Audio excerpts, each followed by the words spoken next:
Oi, pessoal, tudo bem? Estamos aqui para fazer uma pequena contribuição para a questão da jornada acadêmica do NCV, representando a Liga Acadêmica Multidisciplinar de Infectologia. Vamos fazer uma breve apresentação sobre a imunogenicidade do SARS-CoV-2 e o panorama atual das vacinas. É, eu sou Igor Max, e em conjunto comigo temos aqui Tiago Afonso e Cristiano Machado. Todos nós somos membros da LAMIA e também somos discentes do curso de Medicina aqui na Universidade Federal de Pernambuco. Falando um pouco sobre o panorama da imunogenicidade por trás do SARS-CoV-2, precisamos entender um pouco sobre a virologia deste vírus. O SARS-CoV-2 é pertencente à família Coronaviridae. Ele é um beta-coronavírus de RNA positivo de fita dupla. Dentre a sua constituição, é muito importante uma observação sobre alguns pontos, principalmente suas proteínas, as quais vão ser utilizadas, inclusive, para a formulação de vacinas. Por exemplo, ele tem um núcleo capsídeo proteico, que envolve seu material genético, e tem três proteínas estruturais: a glicoproteína de envelope E, a glicoproteína de membrana, ou proteína M, e uma das suas proteínas mais importantes, que é a proteína de fixação, proteína spike, mais conhecida como proteína S, inclusive uma das mais utilizadas para a formulação de vacinas.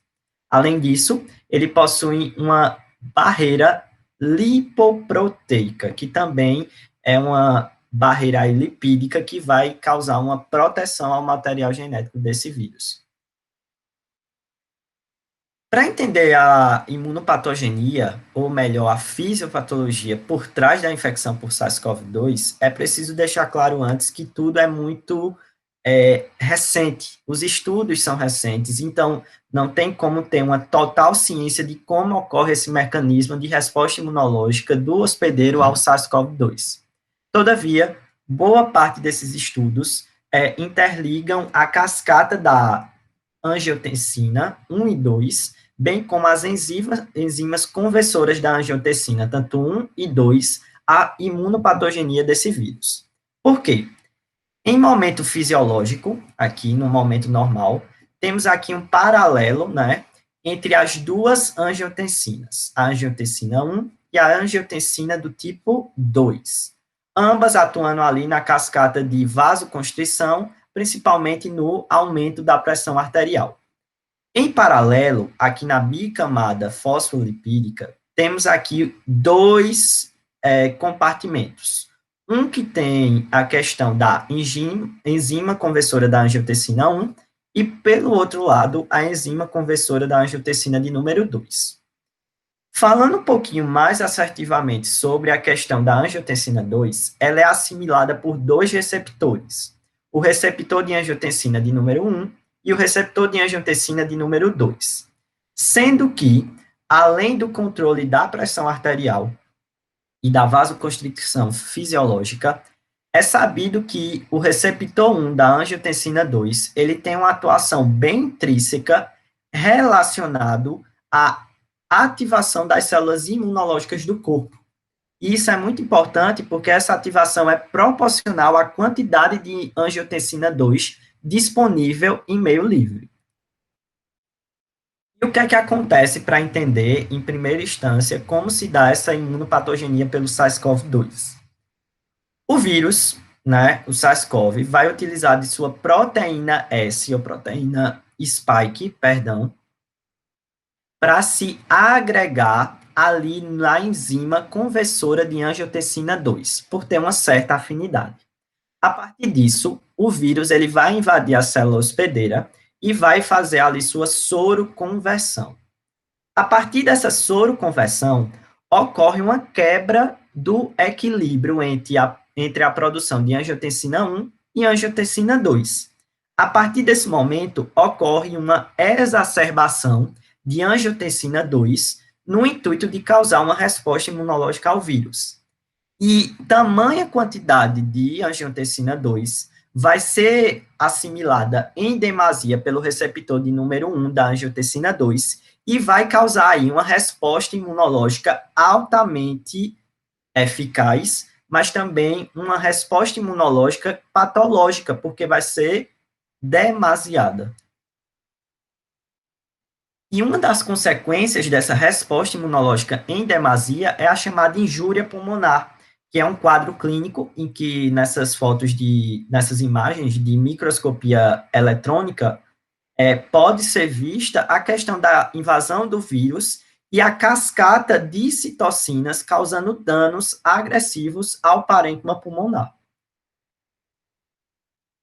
Além disso, é muito importante entender que o SARS-CoV-2 ele é tipo um maestro da resposta imunológica. Ele sai orquestrando vários tipos de respostas da imunidade, tanto inata quanto adaptativa.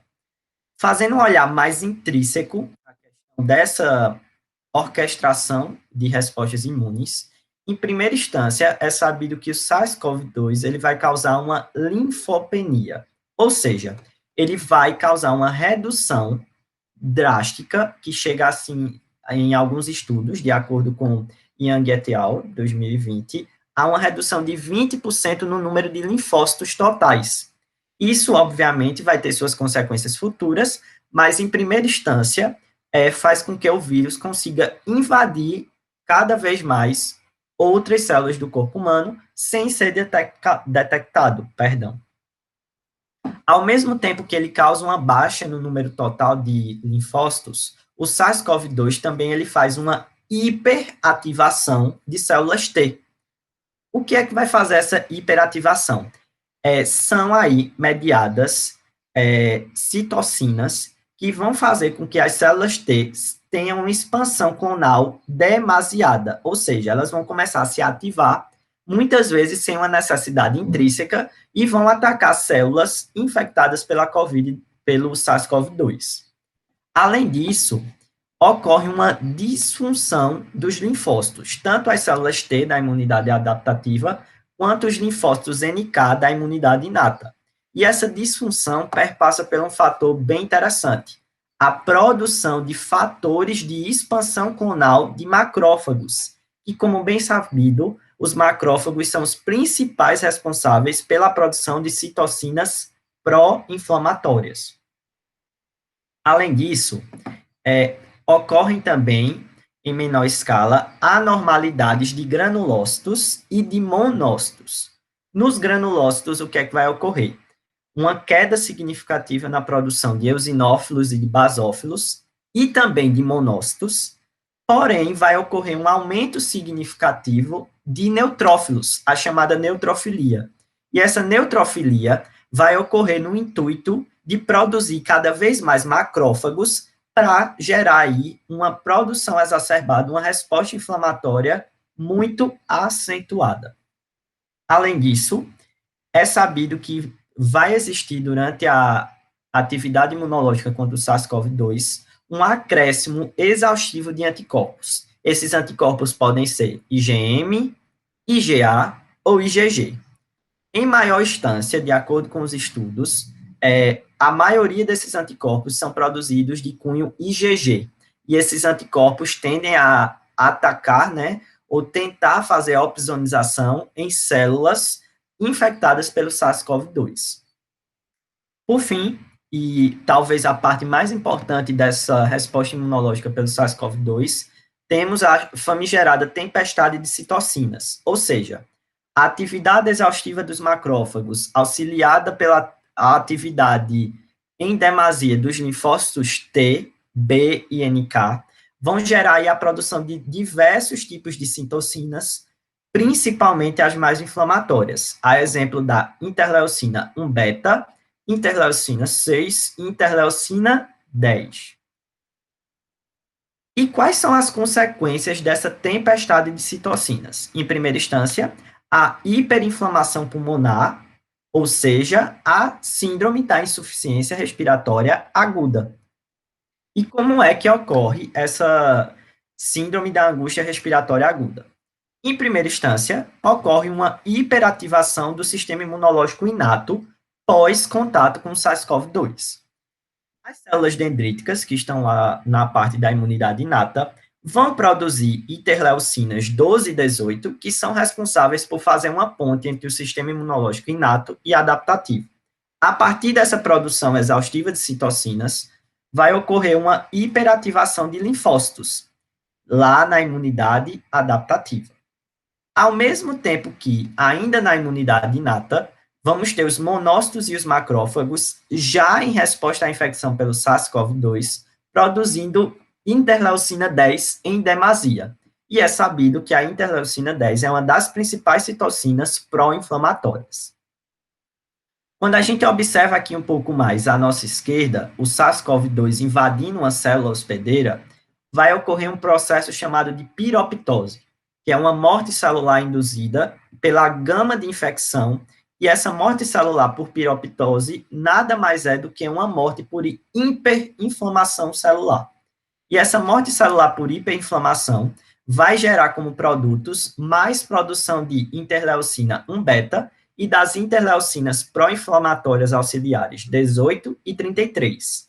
A partir disso, mantendo todo esse processo de tempestade de citocinas, os linfócitos T, NK e TCD8 vão fazer a produção constante, devido à sua hiperativação, de interleucina 2 e de interferon do tipo gama, ambos responsáveis pela produção demasiada de macrófagos, ou seja, é um ciclo constante de citocinas oriundas da imunidade inata e da imunidade adaptativa, sendo lançadas no corpo humano e gerando respostas imunológicas e sintomatológicas da COVID-19 como um todo.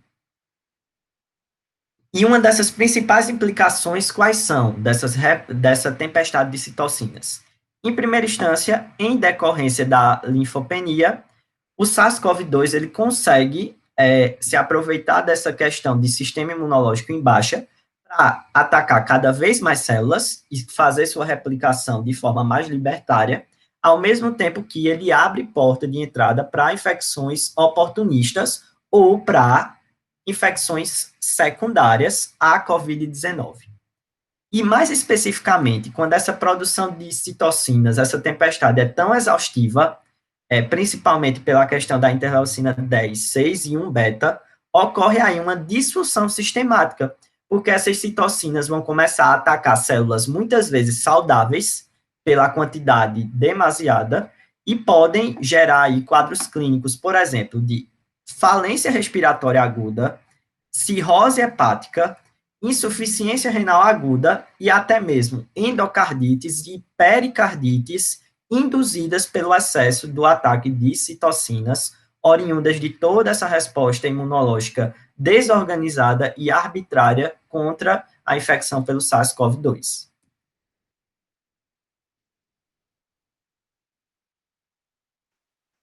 Olá, pessoal. Agora eu vou falar um pouco sobre as vacinas. Pode passar aí, vou fazer um favor. Segundo o Instituto Butantan, as vacinas são algumas preparações que desencadeiam algumas reações no sistema imunológico dos indivíduos que fazem utilização da vacina, que vão estimular a formação de alguns anticorpos e vão tornar o sistema do corpo dessa pessoa e o organismo dela imune a alguns agentes e algumas doenças que são provocadas por esses agentes. Pode passar. As vacinas, normalmente, elas são feitas a partir de algumas sequências de alguns aminoácidos de proteínas, que são normalmente sintetizadas em laboratórios, e elas podem ser divididas em três grandes áreas, como demonstrado aí no slide, como as vacinas de proteínas recombinantes, as vacinas com peptídeos sintéticos ou as vacinas de DNA. Nesses três modelos de vacinação que são citados, é muito importante a escolha dos epítopos, pois eles são naturalmente, são apresentados aos linfócitos T durante a infecção para que sejam reconhecidos por praticamente 100% dos indivíduos que fazem uso das vacinas. E para isso, o objetivo vai ser para a indução da resposta imune adequada para esses indivíduos. E o principal efeito desse desencadeamento da resposta imune vai ser o reconhecimento do antígeno, pelo receptor AB do linfócito T, que normalmente é ligado às células de HLA de classe 1 e 2. Atualmente existem alguns outros programas que são computadorizados, que são baseados em alguns algoritmos, né, que indicam a capacidade de ligação de alguns determinados peptídeos a determinadas células de HLA, e que normalmente permitem a escolha dos melhores segmentos que têm as maiores chances, né, de serem reconhecidos pela maioria dos indivíduos. E no caso, aí vai fazer com que a gente faça uma melhor vacina com a melhor escolha dos epítopos possíveis. Quando a gente fala das vacinas com proteínas recombinantes, resumidamente, né, ela usa alguns segmentos de genes que codificam determinadas sequências que normalmente são acopladas em vetores específicos que posteriormente são inseridos em algumas bactérias. Normalmente a gente utiliza Escherichia coli, que são colocadas em leveduras, em algumas células de mamíferos, e essas células ou leveduras recombinantes, elas são posteriormente selecionadas de forma específica, e o crescimento é feito em grande escala, né?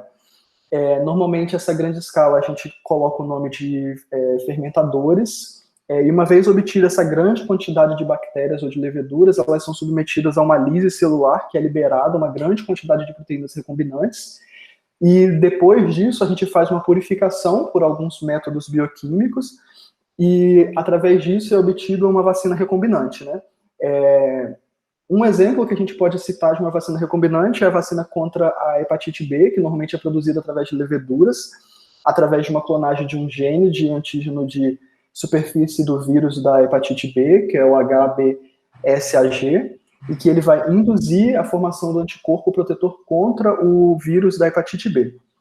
Alguns outros vetores atenuados são muito importantes da gente citar também, como alguns que são do vírus do pólipo vírus, né, que normalmente a gente utiliza cepas atenuadas de salmonela e outras cepas também do Mycobacterius bovis, que a gente pode fazer a utilização para a BCG, que é contra a tuberculose. Quando a gente fala das vacinas de peptídeos sintéticos, né, ela vai utilizar epítopos imunodominantes, contendo aproximadamente 15 resíduos de aminoácidos, e a grande vantagem que ela tem por esse método é a possibilidade de testar pequenas alterações de sequência de genomas, né? Isso pode ajudar a verificar a capacidade de resposta dos linfócitos, tanto B quanto dos linfócitos T, e com isso avaliar também qual é a capacidade dessa vacina de gerar alguma resposta imune para o indivíduo. E essa técnica em si, ela tem grande potencial para desenvolvimento de grandes vacinas. E quando a gente fala, então, de vacina com DNA, ela vai ser com base já com a codificação do DNA viral, e normalmente ele é codificado com uma grande quantidade de proteína através de um plasmídio que contém uma região promotora que vai permitir a transcrição de um gene que é introduzido dentro de células de mamíferos, que após ele ser inoculado, ele vai desencadear uma resposta que ela vai ser ativada em alguns linfócitos T e B do mamífero em si, e aparentemente algumas outras células que são apresentadoras de antígenos, como alguns monócitos e algumas outras células dendríticas, elas também são transinfectadas com alguns desses plamídios, que contêm alguns desses epítopos desses imunogênicos, e elas também são capazes de desencadear algumas respostas imunes específicas. Então, a grande possibilidade que a gente tem, a grande vantagem que a gente também tem com esse método é a possibilidade da gente promover também uma grande resposta de células T citotóxicas, né? Que na ausência desses germes vivos, que normalmente são atenuados, tornam, né, essa vacina um pouco mais potente do que as outras que a gente citou antes. E normalmente essa vacina é um pouco mais estável que as outras, além de ter um baixo custo de produção e a possibilidade de usar o mesmo vetor para diversos antígenos, né? Pode passar. Quando a gente fala do desenvolvimento da vacina em si, é muito importante a gente ter em mente que a vacina ela não surge do nada, assim como o do coronavírus, é muito importante a gente ter em mente que é de grande valia que a gente tenha um conhecimento teórico muito grande sobre a estrutura do patógeno, a imunopatogenia desse patógeno, qual é a biologia, qual é a epidemiologia disso, e quais são as doenças relacionadas a esse patógeno, quais são as características clínicas que esse patógeno pode ocasionar, para que isso seja feito um processo de pesquisa e análise e desenvolvimento da vacina de combate para essa doença em si. Então, quando a gente fala de pesquisa e desenvolvimento de vacina, a gente tem 3 grandes etapas do processo de pesquisa e desenvolvimento, a etapa 1, a 2 e a 3. Na primeira etapa, né, ele vai corresponder principalmente à etapa básica de pesquisa, onde que é feita a análise das propostas e vai analisar a parte da pesquisa em si.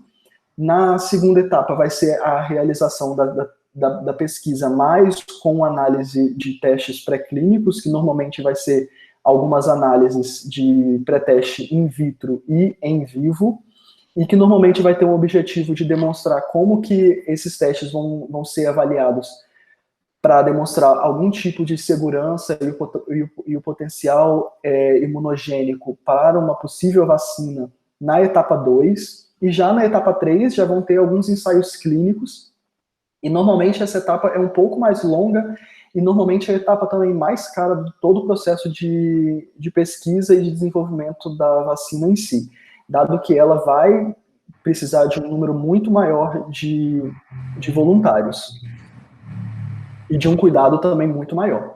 Já na terceira etapa também, ela já encontra-se também junto os ensaios clínicos, que vai ter desde a fase 1 até a fase 4, mas algumas outras referências trazem que a etapa 3, de ensaio clínico, ela vai ter só até a fase 3. Mas normalmente alguns autores colocam até a fase 4, que normalmente a fase 4 é o que engloba o público geral. Mas normalmente, com relação à fase 1 de ensaio clínico, normalmente ele é o primeiro estudo a ser realizado com seres humanos, e ele tem por objetivo geral demonstrar qual é a segurança dessa vacina e testar a dosagem.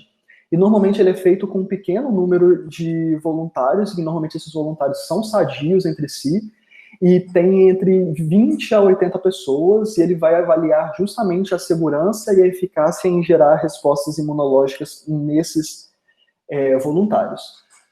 Para passar para a fase 2, essa pesquisa ela não pode ter gerado nenhum malefício para esses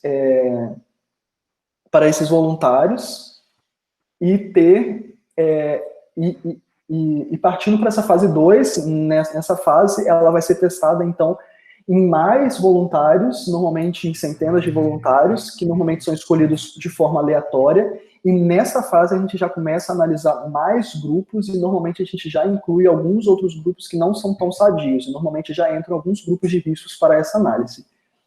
E nessa análise também a gente vai avaliar qual vai ser a eficácia para essa vacina e qual vai ser a segurança.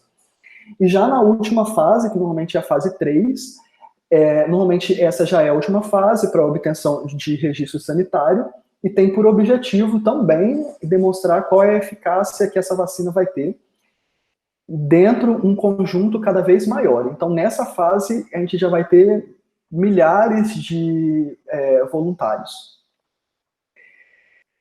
Então, essa última fase, ela vai ter justamente o objetivo também de verificar a segurança e a eficácia do produto, mas sendo analisado mais especificamente para o público-alvo.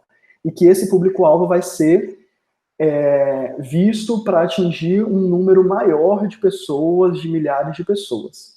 Vale a gente ressaltar que tanto em todas as fases, desde a 1 até a 4, a gente tem que ter em mente que sempre, durante esses ensaios clínicos, tem que ter uma monitoração dos voluntários para acompanhamento de possíveis reações adversas e efeitos colaterais também que são indesejados para essas pesquisas, e que podem redesenhar essa pesquisa e até anular a vacina, como a gente viu durante a pesquisa para o coronavírus, que algumas vacinas foi visto que algumas em fase 2 e até em fase 1 mesmo, já apresentaram algumas reações que foram adversas e efeitos colaterais indesejados, que tornaram essa pesquisa invalidada.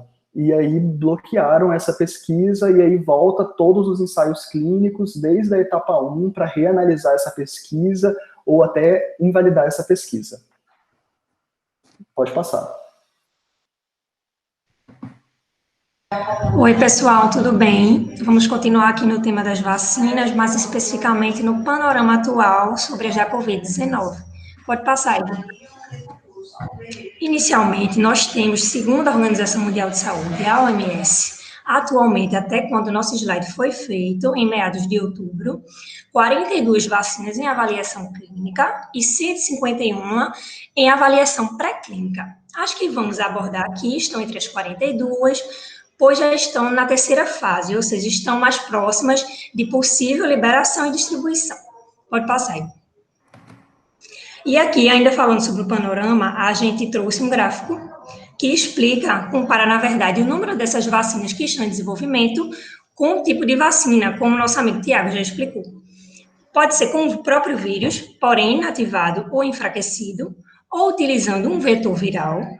Um ácido nucleico também podendo ser tanto DNA como RNA, e também proteínas da base, podendo ser subunidades ou fragmentos. A gente vê que a maioria foi com proteínas da base, seguida por vetor viral, DNA ou RNA e o próprio vírus inativado. Bom, o objetivo, como a gente sabe de tudo isso, é estimular a produção de anticorpos por meio das nossas reações do sistema imunológico, de maneira que a gente possa desenvolver uma defesa contra esse tão temido vírus, o SARS-CoV-2. Pode passar. Então, temos aí principalmente 9 mais promissoras, segundo aí esses artigos que utilizamos, de Zhao 2020, Chia et al. 2020, Folegatti et al. 2020, Zhu et al. 2020 e logo 9 et al. Também 2020. Pode passar aí.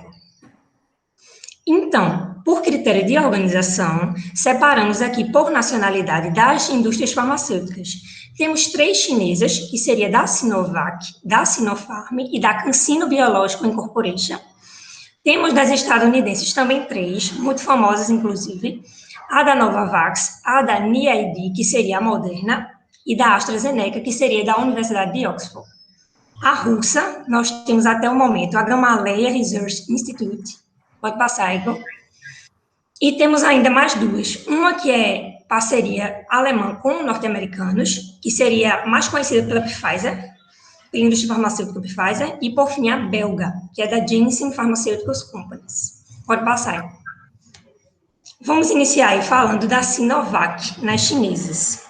Essa vacina, felizmente, tem uma colaboração com o Centro de Pesquisa Brasileiro do Instituto Butantan. Ela é chamada de Coronavac, está muito conhecida no momento, inclusive bastante noticiada. E essa vacina é feita de um vírus inativado. Na verdade, ela só contém pequenos fragmentos do vírus inativado. A fase 1 e fase 2 ocorreram, respectivamente, em abril e em maio, e esse estudo utilizou não apenas adultos, maiores de 18 anos até os 55, mas também idosos. Claro, com dosagens diferentes da vacina experimental. Nos idosos, na primeira fase, eles aplicaram 2 doses, sendo elas ou baixas ou médias, podendo ser ou a vacina experimental ou o placebo que o participante iria receber, com um intervalo de doses de 28 dias. Já com os adultos, também foram utilizadas 2 doses, tanto na primeira como na segunda fase. Porém, elas já seriam média ou alta. O intervalo variou também, poderia ser de 28, assim como nos idosos, ou menor, de 14 dias. Felizmente, em ambos os casos, tanto na fase 1 como na fase 2, e nos grupos de idosos e nos de adultos, houveram ótimas taxas de soroconversão, todas acima de 90%. Ou seja, mostrou que houve desencadeamento de resposta imune. Quanto à terceira fase, ela iniciou no dia 3 de julho, envolveu 9 mil profissionais, como o Tiago falou, o número de pessoas na terceira fase realmente aumenta exponencialmente, e aí foram usados só adultos maiores de 18 anos, sendo 2 doses da vacina placebo. Porém, os resultados ainda estão sendo para ser publicados. E outro ponto interessante também dessa Sinovac, dessa indústria, é que ela também está realizando testes da vacina também para crianças e adolescentes, que é realmente um novo desafio. Então, eles selecionaram mais de 500 pessoas aí, de 13 a 17 anos, que em 11 de setembro estavam para receber também 2 doses, sendo aí só baixas ou médias ou placebo. Os resultados estão marcados para ainda essa semana, na semana do dia 17 e 18, e esse teste clínico foi finalizado no dia 14 de outubro, ou seja, a fase 3 finalizou-se no dia 14 de outubro, estamos ainda aguardando os resultados. Agora, falando um pouquinho, pode passar, Igor, da vacina da Sinopharm, que também tem uma parceria com o Instituto Wuhan, lá da China, é também de vírus inativado. Não vai ser mais fragmentos, vai ser o próprio vírus inativado. E utilizou quase 500 adultos, só maiores de 18 anos até os 55 anos. Nesse estudo, é curioso que a fase 1 e a fase 2 ocorreram simultaneamente, ambas em abril. Na primeira fase, eles receberam 3 doses da vacina, com as 3 dosagens, baixa, média ou alta, ou placebo, com 28 dias. Já na fase 2, as pessoas receberam apenas 2 doses, todos de média, e foi de 14 dias de intervalo. O que ocorreu? A soroconversão foi ainda melhor que a da Sinovac, não apenas mais de 90%, mas cerca de 97%. E percebeu-se também que se tiver um maior intervalo entre a primeira e a segunda dose, as respostas de soroconversão são ainda maiores.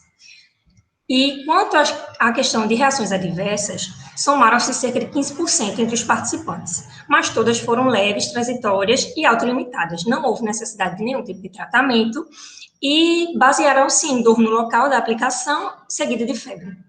A fase 3 está marcada para ter começado em julho, utilizando cerca de 15 mil adultos, todos do Emirado Árabe. Aí até dos 18 até os 59. Pode passar aí. Quanto a da CanSino, biológico, ele já desenvolveu suas fases 1 e 2 separadas. O nome da vacina foi dado de AD5-nCoV, devido à própria constituição da vacina, que é através de um vetor viral. No caso, esse vetor seria um adenovírus tipo 5, por isso AD5. Então, a fase 1 foi realizada com mais de 100 adultos, e eles aí receberam apenas uma dose da vacina experimental. Aí poderia ser dosagem baixa, média ou alta. Felizmente, houve o desencadeamento da resposta imune, que induziu não só a atividade moral, mas também celular, e o pico das células T ocorreu mais ou menos ao dia 14, e de anticorpos no dia 28. Tiveram, sim, foram observadas reações adversas, mas também, assim como a anterior, basearam-se em febre, dor local, dores de cabeça, e também observou-se que, quanto mais alta a dosagem, maiores os efeitos adversos. Felizmente, na fase 2, que também foi usado mais de 500 adultos, foram participantes, né, mais de 500 adultos, foi apenas uma dose da vacina, sendo média ou alta. E aí, o que aconteceu? Também induziu resposta de anticorpos contra o SARS-CoV-2. Felizmente, efeitos colaterais já incluíram aí a fadiga, a dor de cabeça, e também quem recebeu uma dosagem mais alta apresentou maiores efeitos colaterais. A fase 3 iniciou-se no dia 26 de agosto e teve a participação de mais de 40 mil adultos, sendo de 18 anos ou mais, todos paquistaneses, e receberam apenas uma dose experimental ou placebo. Os resultados ainda não foram divulgados, mas estamos aguardando. Pode passar, Igor. Agora, nós vamos entrar nas norte-americanas, nas estadunidenses, iniciando aí com a da AstraZeneca, a Universidade de Oxford. Perdão, qualquer barulho. Essa vacina é constituída de vetor viral. Na verdade, o que vai ocorrer aí é que a glicoproteína de superfície estrutural, chamada spike do SARS-CoV, ela foi transferida para uma versão do vírus, na verdade, para uma versão enfraquecida de um adenovírus. Por isso que o nome dela vai ser SHAD, o AD do adenovírus, OX1-nCoV-19. Essa vacina, ela foi desenvolvida com mais de 1.000 adultos nas fases 1 e 2. Então, esses adultos poderiam ou ser vacinados com a vacina experimental, a SHAD-OX1-nCoV-19, ou com uma outra vacina, a vacina MenACWY. Essa vacina, no caso, seria o placebo do estudo. E aí, esses participantes foram divididos em 4 grupos. O primeiro buscava realmente avaliar a segurança e a própria imunogenicidade da vacina. Já o segundo, iam ser retirados maiores volumes de sangue. Por quê? Porque eles iam analisar essa imunogenicidade, tanto celular como humoral. E, para comparar com esse grupo, houve um terceiro grupo, que só teria a amostra de soro retirada para a imunidade humoral. Então, ia fazer essa comparação. Só a humoral e a humoral e a celular. E, por fim, um grupo de participantes escolhidos, ou seja, não aleatórios, que receberam uma segunda dose da vacina 28 dias após a primeira. Então, o que é que se observou? Que teve aí realmente um pico de anticorpos para essa proteína spike do SARS-CoV no dia 28 após a vacinação, e permaneceu alto por mais de 28 dias. E quem recebeu a dose extra, o último grupo que recebeu a dose extra, teve uma resposta imunológica ainda mais forte. Então, felizmente, né, questão de reações adversas houveram, mas todas foram consideradas de leve a moderada, seguindo a mesma lógica das demais. É uma dor no local, seguida de febre, dor de cabeça, alguns sentiram realmente dor muscular, calafrios, mas todas as reações foram autolimitadas. Os participantes, segundo a indústria, né, vão ser acompanhados por até 1 ano para verificar a segurança. E, por fim, quanto à fase 3, recrutaram-se até 50 mil voluntários do Brasil, Reino Unido, Estados Unidos e também a África do Sul. Os resultados também ainda não foram divulgados e estão em andamento. Pode passar, Igor. Quanto à vacina da Novavax, que também é muito famosa, tem sido bastante noticiada, na verdade, ela vai utilizar uma nanopartícula recombinada do vírus da SARS-CoV. Essa partícula é chamada de NVX-CoV2373. Então, essa nanopartícula, na verdade, ela é composta por aquela glicoproteína, aquela spike, que foi utilizada nas outras vacinas, e também adicionaram aí um adjuvante, que seria a matriz M1. Então, esse adjuvante, ele é uma substância imunológica, que ela é capaz aí de aumentar a resposta imune específica, então ele vai auxiliar o antígeno a desencadear a resposta imune, e de preferência que seja precoce e elevada. Então, as fases 1 e 2 desse estudo, dessa vacina, ofertaram para os participantes 2 doses, sendo baixa ou alta, e aí vão dividir as pessoas em 4 grupos, variando a presença ou não do adjuvante da matriz M1, e também as dosagens em alta, baixa, média, ou o placebo.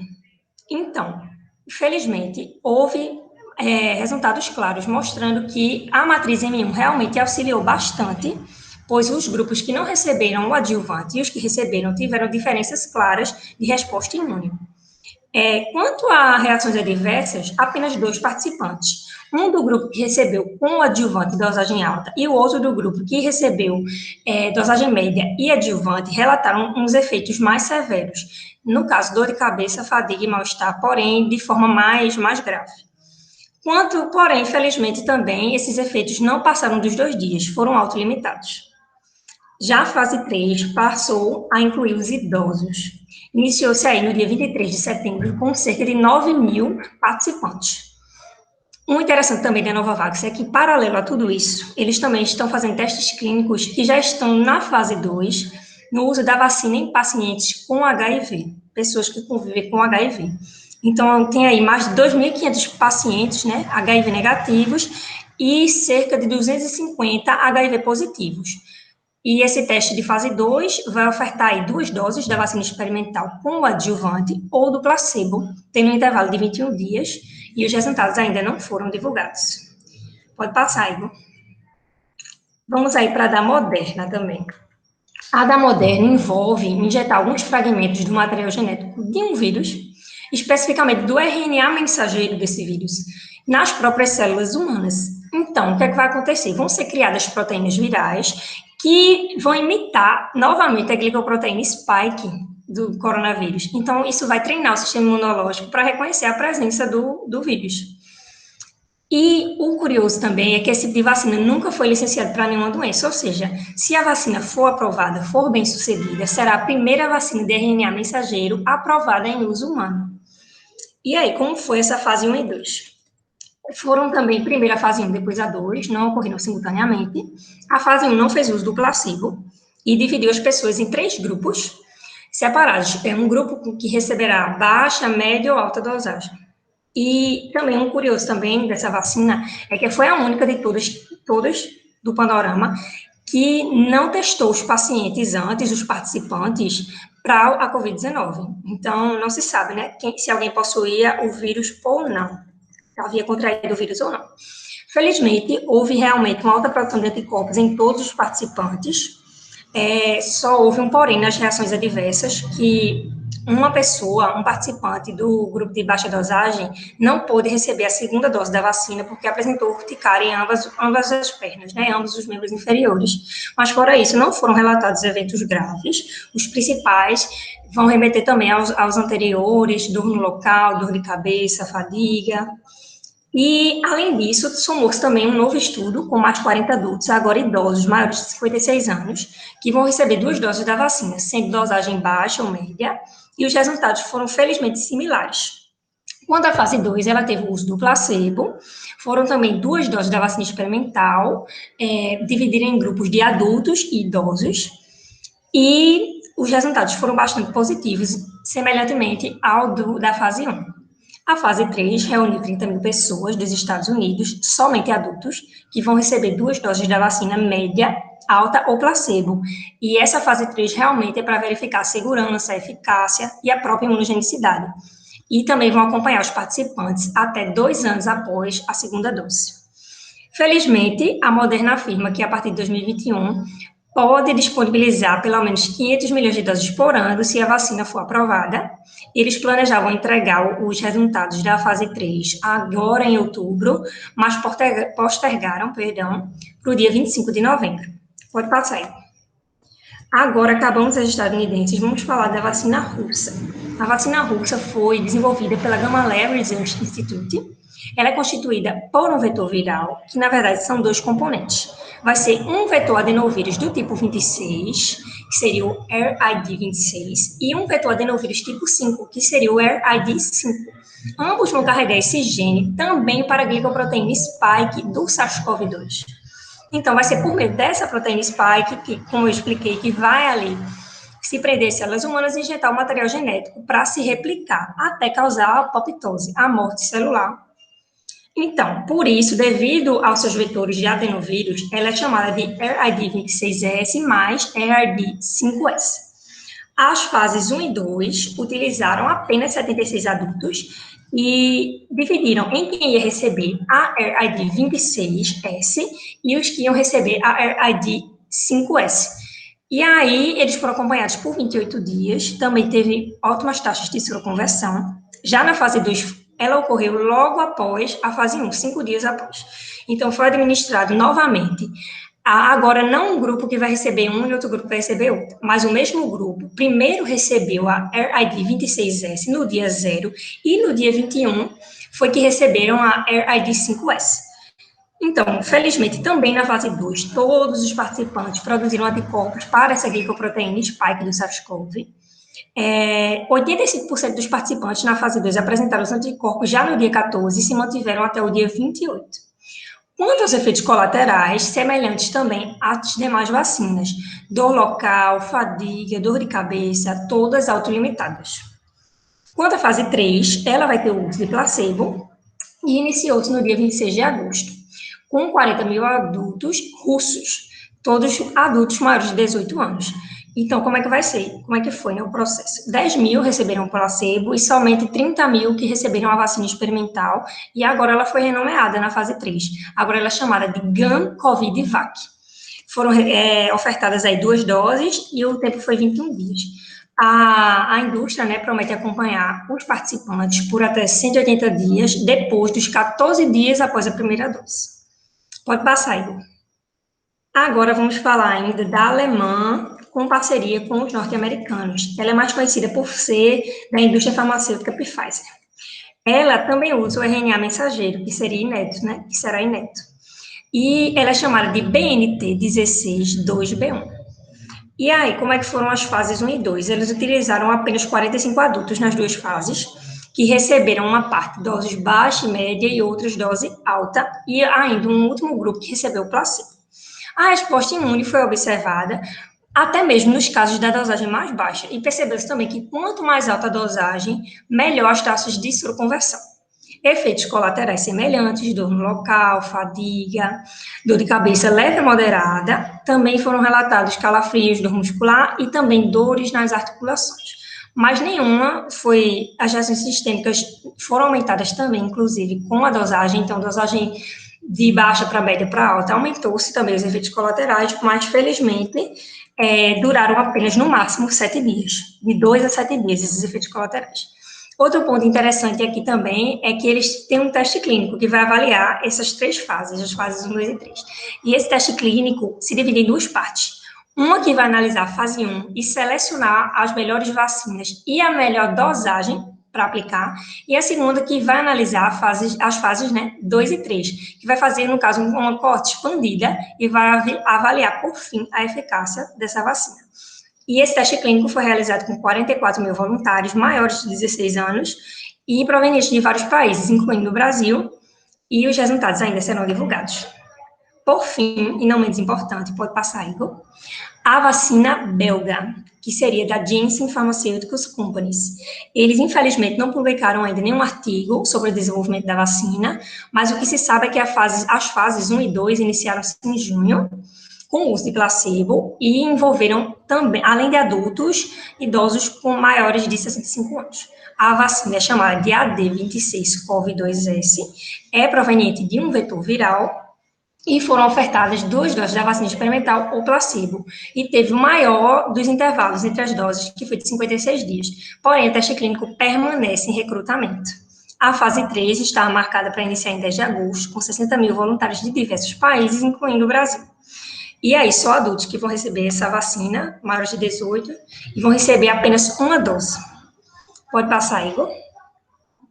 Bom, esse foi o nosso panorama de vacinas. Escolhemos essas 9, especificamente porque elas já estão com o desenvolvimento da terceira fase. Infelizmente, os resultados ainda não foram publicados, mas esperamos resultados positivos. Por fim, eu decidi trazer aqui a COVAX, que é uma iniciativa que envolve a Organização Mundial de Saúde, a OMS, e que ela, na verdade, é como se fosse um pilar de vacinas, uma iniciativa global que vai envolver os produtores de vacinas, as indústrias, os governos dos diversos países, que são cerca de 172 países que já estão participando, ou seja, isso representa mais de 70% da população mundial. E o objetivo dessa parceria é permitir que, quando as vacinas puderem ser distribuídas, elas sejam distribuídas de maneira equitativa, ou seja, as pessoas de baixa renda também possam receber, ter acesso a essa vacina. E, claro, vai respeitar os protocolos da Organização Mundial de Saúde, as vacinas só serão distribuídas segundo o protocolo da OMS de aprovação, e também vai seguir critérios de, inicialmente, profissionais de saúde, seguido por grupos prioritários, pessoas portadoras de doenças, de algumas doenças que imunossupressoras, né? E também idosos. E, felizmente, 3 das vacinas que foram apresentadas aqui estão cotadas para entrar na COVAX. Todas estadunidenses, foram as 3 dos Estados Unidos que nós abordamos, da Novavax, da Moderna e a ChAdOx One nCoV-19 da Universidade de Oxford. Pode passar, Igor. É isso, aqui estão as nossas referências, pode passar também, Igor. Muito obrigado pela atenção, e aqui estão os contatos da Liga. Falem conosco.